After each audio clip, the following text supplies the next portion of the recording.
Shalom jemaat yang terkasih di dalam Tuhan. Judul renungan kita hari ini adalah memikirkan hal yang dipikirkan oleh Allah.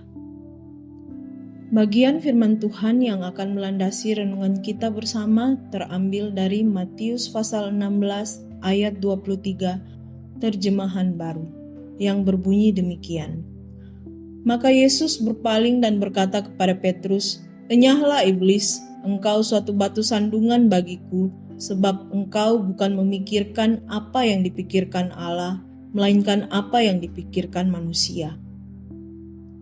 Renungan sepanjang minggu ini secara khusus akan mempersiapkan kita untuk menyambut Jumat Agung dan Paskah. Dalam bacaan kita hari ini, kita menjumpai Tuhan Yesus sedang berdialog dengan salah satu muridnya, yaitu Petrus. Jikalau kita membaca bagian sebelumnya, kita akan menemukan bahwa Yesus sedang menanyakan tentang identitas dirinya kepada murid-muridnya. Dan Petrus menjawab bahwa Yesus adalah Mesias, Anak Allah yang hidup.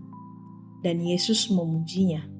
Tetapi di dalam bagian yang menjadi perenungan kita bersama pada hari ini, kita menemukan satu hal, yaitu Yesus yang tadinya memuji Petrus berbalik menghardik Petrus dengan sangat keras.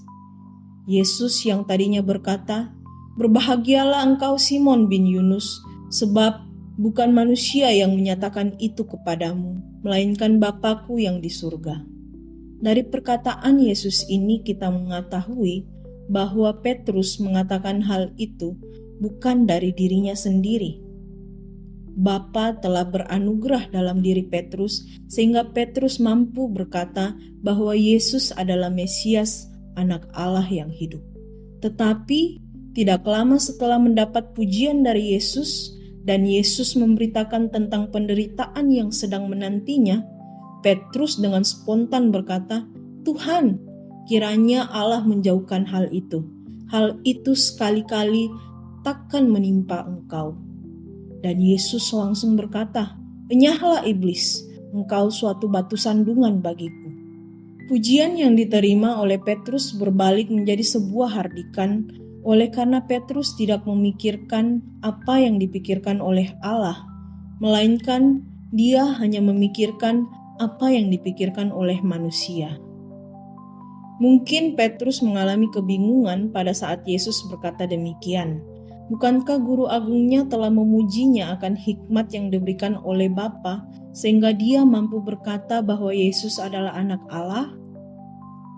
Seharusnya dengan perkataan yang berasal dari hikmat Bapa yang ada di dalam diri Petrus membuatnya mendapatkan pujian karena dia sedang berusaha menghilangkan pikiran negatif Yesus tentang penderitaan yang akan dialaminya.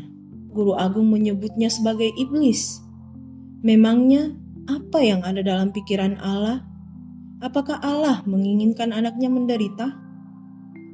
Hal inilah yang tidak dipahami oleh Petrus. Dari penggalan kisah ini, kita menemukan satu kebenaran bahwa tidak semua yang terdengar manis dan indah, yang terdengar seperti hikmat dan bijaksana, itu berasal dari Tuhan. Iblis bisa memakai perkataan-perkataan tersebut untuk menghalangi rencana Tuhan terjadi dalam kehidupan umatnya. Sama seperti yang dilakukan iblis kepada Petrus ketika dia berusaha untuk menyingkirkan apa yang dianggapnya sebagai pikiran negatif dari Tuhan Yesus. Oleh sebab itu, semua perkataan-perkataan yang manis dan indah yang mengandung hikmat dan bijaksana harus disaring kembali melalui kebenaran firman Tuhan. Sama seperti yang dilakukan oleh Yesus yang mengerti dengan sungguh apa yang menjadi rencana Bapa dalam hidupnya. Menyaring perkataan Petrus dan mengatakan bahwa dia adalah batu sandungan sebab dia tidak memikirkan apa yang menjadi rencana Bapa. Dan segala sesuatu yang berada di luar rencana Bapa adalah rencana si jahat.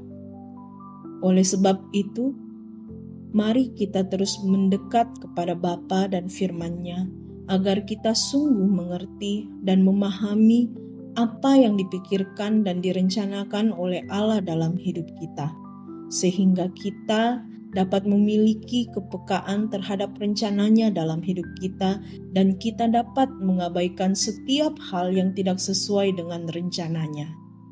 Meskipun hal itu terdengar manis, kelihatan indah, bahkan seolah-olah mengandung hikmat dan bijaksana, tetapi jika hal tersebut tidak sesuai dengan apa yang dipikirkan dan direncanakan oleh Allah, maka itu akan menjadi penghalang untuk terwujudnya rencana Allah dalam kehidupan umatnya. Pertanyaan untuk kita renungkan bersama di hari-hari menjelang Jumat Agung dan Paskah tahun ini.